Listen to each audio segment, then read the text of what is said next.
جن جن گھروں کے اندر آپ کو تمام کام تقسیم ہوتے ہیں صرف بہو کے لیے، خود اپنی بیٹی ننن کے لیے نہیں ہوتا ہے، اللہ کی قسم یاد رکھو۔ جاؤ، اگر نہیں ہے تو نوٹ کرو اپنے اپنے خاندانوں میں کہہ رہا ہوں، اگر صحیح نہیں ہے تو پھر پوچھو۔ کس شریعت نے ان پر پورے خاندان کی ذمہ داری ڈالی؟ کون ہے؟ لاؤ ایک حدیث پیش کرو۔ شوہر کی اطاعت کی ذمہ داری ڈالی۔ جن سسرالی گھرانوں کے اندر بہوؤں کو تذلیل کیا جاتا ہے، یاد رکھو وہ مظلوم ہیں۔ اگر ان کی نکلی ہوئی اگر تمہیں دنیا میں نہیں ملی تو وہ آئیں سب مل کے عذاب کی شکل میں تمہیں آخرت میں ملیں گی۔ اللہ کے پاس دیر ہے، اندھیر نہیں ہے۔ دیر ہو سکتا ہے۔ جن جن گھروں میں بہوؤں کو لا کر جیٹھ اور ننن کے کپڑے دھلائے جاتے ہیں، جن جن گھروں میں کیا ہے کام والی سے بدتر سلوک کر کے بھی کیا ہے انہیں کھانا تک برابر نہیں دیا جاتا ہے، جن جن گھروں کے اندر آپ کو تمام کام تقسیم ہوتے ہیں صرف بہو کے لیے، خود اپنی بیٹی ننن کے لیے نہیں ہوتا ہے، اللہ کی قسم یاد رکھو، ان کے زبان سے نہیں، ان کے دل سے نکلنے والی کو بھی اللہ بغیر کسی رد و قط کے قبول کرے گا، اور وہ آہیں یا تو تمہیں دنیا میں برباد کریں گی یا آخرت۔ اچھی طرح یاد رکھو، جتنے ساسیں ظالم ہیں نا وہ گردے فیلئر ہو کے مرتی ہے، ڈائلیسس کھاؤ بھگتو۔ ہاں کیوں نہیں کرے گا اللہ؟ بیڈ میں ایسے پڑھاتا ہے، مرتے وقت 3-3 4-4 سال کوما میں پڑی رہتی ہیں، ہاں غلاظت کا بھی ہوش نہیں ہوتا ہے، ایسے پھر آتا ہے اللہ، پھر اس کے بعد بلاتا ہے۔ اچھی موت نہیں دیکھ سکتے ساسوں کی عموماً جو ظالم ہے، اچھی موت نہیں دیکھ سکتے، خاتمہ بالخیر نہیں دیکھ سکتے، یاد رکھو۔ جاؤ، اگر نہیں ہے تو نوٹ کرو اپنے اپنے خاندانوں میں کہہ رہا ہوں، اگر صحیح نہیں ہے تو پھر پوچھو۔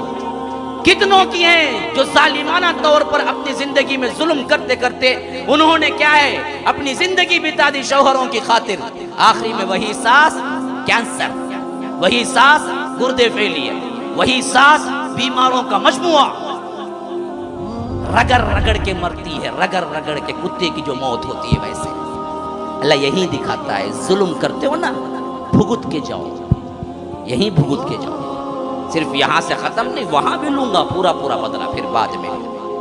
ہاں ہم نے معمولی سمجھ رکھا ہے معاشرے کو، اللہ دیکھنے والا نہیں ہے۔ اللہ تبارک و تعالی ظلم پہ کیسے راضی ہو سکتا ہے؟ ہم نے خاندانوں کی باغ دوڑ ہی ظلم پہ رکھی ہوئی ہے۔ خود کی بیٹی ہوتی اس کو ایک کام نہیں، گھر میں نئی نویلی دلہن آتی اس کا پورا کچن سنبھالنا، یہ کون سا انصاف ہے؟ وہ آئی بیوی، تمہارے بیٹے کی بیوی بن کے آئی، تمہارے خاندان کی نوکرانی بن کے آئی، کس شریعت نے ان پر پورے خاندان کی ذمہ داری ڈالی؟ کون ہے؟ لاؤ ایک حدیث پیش کرو۔ خاندان کی ذمہ داری کس نے ڈالی؟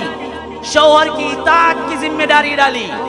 ہاں اخلاقی طور پر ساس سسرے کا کچھ خیال رکھ لیتی ہے تو اچھا ہے، اخلاقی طور پر وہ بھی، قانونی ذمہ داری نہیں، قانونی ذمہ داری شوہر کی بس۔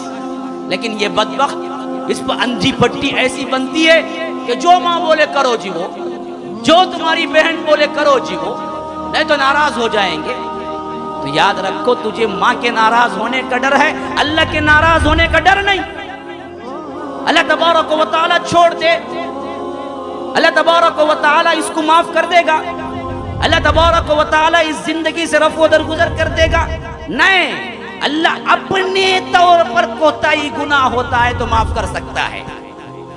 تمہارا انفرادی گناہ تھا، اللہ کہتا ہے کہ میں چاہوں تو معاف کر دوں، لیکن بندوں کا ظلم تھا، گناہ تھا، بندے جب تک نہیں معاف کریں گے اللہ بھی معاف نہیں کرتا۔ اللہ نہیں معاف کرے گا جب تک کہ بندے نہیں معاف کرتے۔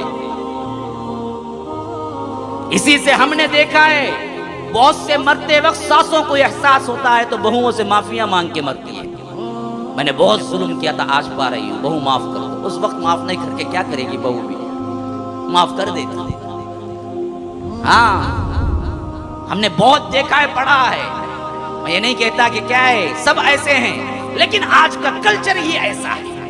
یہ ظلم زیادتی نہ ہوتے ہوئے طلاق، جب چاہے جو چاہے، یہ بدبخت ہے، یہ بدنگاہ ہے، یہ رات بھر کسی کے پیچھے پھرتا ہے، یہ معصوم سی عورت اس کے بچوں کو سنبھال کے اس کے رات کے آنے تک تکتی رہتی ہے، لیکن بے وقوف آ کے اس پہ چلاتا ہے، اس پہ گرم ہوتا ہے، اور نوبت یہاں تک پہنچتی ہے کہ جاؤ طلاق تمہیں۔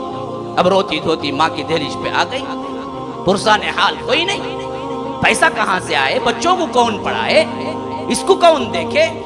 پھر معاشرے میں انتشار، پھر معاشرے کے اندر بدکاریاں پھوٹتی ہیں۔ عورت جائے تو کہاں جائے، مطلقہ جائے تو کہاں جائے، کون پناہ دینے کے لیے تیار ہے؟ بغیر اپنی لذت کے ایک پیسہ خرچہ کرنے کے لیے تیار نہیں ہے مرد۔